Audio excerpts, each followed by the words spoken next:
Hi there, my name's Emily and this is my channel, The Red-Headed Ravenclaw. Today I'm going to be going over all of my unread books on my TBR shelf, and I'm going to be talking about some of my goals for the 2020 reading slash booktube filming year. So as you can see, my bookshelves are my bookshelf is kind of in shambles right now because I took all of my unread books that I have here with me, and that should be like all of my unread books. I pretty much only brought my favorites and my unread books with me when I moved to my grandparents' house for a little bit. And if you don't know about that, I got a new job in a different city, and so I moved in with my grandparents for a little bit so that I can save some money. So I only was able to bring my little shelf. But anyways, I'm going to be talking about my goals for this year and showing you all the books that I have unread. And one of those goals is to read all of my books that I have on my TBR shelf that I have acquired prior to this year. So I will show you those in a little bit, and other than that, I'm just going to talk about what I'm planning to do for this year.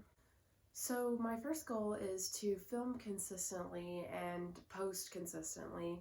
My goal is to post one video a week, and it's going to be different things. Obviously, in the last week I'll post my wrap up for the end of the month, but throughout the month I want to post creative and different things, and that's another one of my goals, is to film a variety of videos and to have creative content. I don't know how well I'll be able to do that, just like living with my grandparents. I don't want to be rude and like film with them here, and I can't really do a bunch of crazy stuff in the space that I have. So I'm going to have to really do some thinking about what I can film and what's going to be interesting. So we'll see how that goes. My second goal is to hit 150 subscribers on my channel. And that probably doesn't sound like a whole lot, but right now I have 30, and I just want to make sure that more people are seeing what I'm putting out there, and that people are excited about the content that I'm making. And I just kind of want to be more aware of how to get people to watch my videos. I always share my videos on Twitter after I post them. But I don't have that many followers on my bookish Twitter anyways, so it's kind of a balancing act and kind of a hard place that I'm in, trying to get people to watch my videos anyways, so I'm going to work on that this year. My third goal this year is to participate in readathons. The ones that I normally participate in, or I have participated in the last couple of years, have been the Contemporary-a-thon and the Reading Rush or Booktube-a-thon. And I've done Cramathon before, and I might have done Blackathon last year, but I can't remember for sure. But anyways, I always like to support the community, and I love participating in readathons, and I think I'll be able to participate in more this year since I am working part-time now instead of full-time, and because I'm only taking 2 classes this semester. So I think that it will work out much better, and I'll be able to have some more time to focus on doing challenges and reading a lot during one particular week. And kind of going along with that, I want to complete all of the POPSUGAR reading challenges for this year. This is the 3rd year that I've done the POPSUGAR challenges. In 2018, I did really well, and I only missed one of the challenges. Last year, I slowed down on them because it put me in a reading slump at the end of the year, and I was really stressed out about it. There was no reason for me to be stressed out because it's just arbitrary challenges that I'm trying to meet, but I wanted to just kind of keep doing them, but only tick them off whenever it happened to meet them. I wasn't seeking out books that met the challenges. But this year, I really like the challenges that POPSUGAR picked. I'm hoping that I'll be able to complete all 50 of them. Some of them have, there's a bonus section that has a lot to do with 2020 and the Olympics and things like that, so I think it'll be really fun. Each of the books that I've read so far this year has completed one of the challenges, and I only mark off one challenge per book, so it's obviously, I read 134 books last year, and I read 89 the year before that, so it's easy for me to read 50 books. It's just making sure that they complete the challenges. And along with that, I also want to complete the book bingo that my work does. My new job, we have the opportunity to participate in book bingo. And if you get a bingo, so if you like complete 5 of the challenges in a row, you get paid time off. So that's really awesome. And then I think if you get, like, if you black out the board and complete all of the challenges, you get entered into some kind of raffle or something. So those challenges are also really good, and I'm excited to try to complete all of those. I think we have to complete them before Halloween. So yeah, I think it'll be really simple to do that as well. Number 6 on my list, I know I'm kind of jumping around in numbers because I haven't been saying the numbers for all of them, but I am like going down this list as, I think of things. Number 6 on my list is to get better at editing my videos. Right now I'm editing them on my phone, on iMovie. I film on my phone as well, which is not necessarily a problem. Like, the quality isn't the greatest, but I want to try to get more, I want to try to get music in my videos. I want to try to get different, better cuts and transitions and things like that. So I want to try to focus on doing that and making my videos a little bit more interesting to watch and a little bit more dynamic. And that's not a huge priority, but it's just something that I would like to do and hope that it would create more interest in what I am doing. Number 7 on my list is kind of like a secret goal. I have set my Goodreads reading goal to 100. Last year, like I said, I read 134 books. And this year is going to be a little bit different because at my old job, I was able to listen to audiobooks while I was at work. And at my new job, we're not allowed to be on our phones and we can't really do that. So I'm not sure how it's going to affect how much I'm going to be able to read. But I would like to try to read 150 books if I am able to. And so if I achieve the 100 early, I will bump my Goodreads goal up to 125 or 150 or whatever I think is doable, but I would really love to read 150 books this year. Along with finishing my TBR that I have on my shelves that I own, I would also like to finish some series, and I have a couple books that are continuations of series on my TBR already, but I know that there are some that I need to just complete because I've been listening to the series on audiobook, or I need to purchase the sequel, or now that I have a really great library that I'm working at, I can check them out from the library.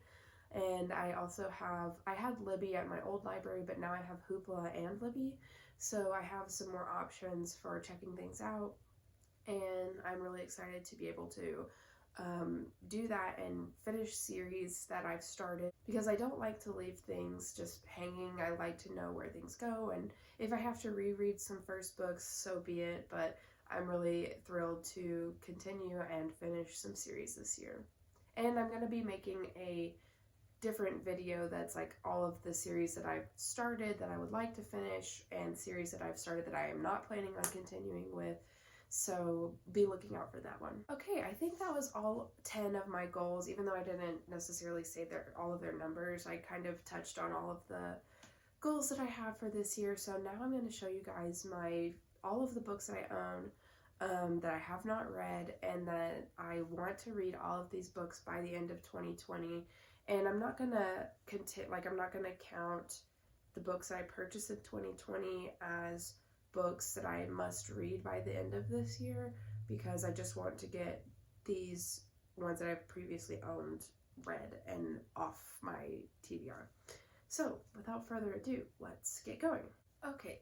I'm probably not going to talk about synopses of these. I'm just going to show you them, say the title and if they're from a series, what series they're from, and that way it can go pretty fast. And if you've read these, or if you think that I should prioritize any of them, comment below and let me know, because I would really be interested in that. First up, we have The Tombs of Atuan and The Farthest Shore and The Wizard of Earthsea series. I think that's what this series is called. I'm not sure. These are by Ursula K. LeGuin, and I read the first one in 2018 and really enjoyed it. Next up, we have Electricity and Other Dreams by Micah Dean Hicks. This is a short story collection. The Evolution of Mara Dyer by Michelle Hodkin. This is the second book in the Mara Dyer series. or this is the second book in the Dyer trilogy, if you're not counting the books that come after, like the whatever of Noah Shaw. I don't even remember what they're called, but I would like to finish this series. Autobiography by Christina Lauren. Half Magic by Edward Eager. This was a gift from my mentor, and I don't know for sure if I will read it, but it's really short, and he highly suggested it, so I will probably get to it. Mercury by Hope Larson. Bone Dance by Martha Brooks.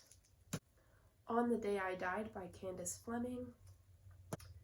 Vengeful by V.E. Schwab. I read Vicious last year and it was one of my absolute favorite books of the year, so I'm very excited to finish this duology. Middle Game by Shannon McGuire. Call Down the Hawk by Maggie Stiefvater.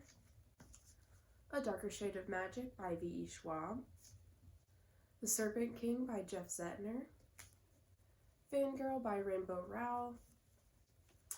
Mr. Penumbra's 24-Hour Bookstore, and this is by Robin Sloan.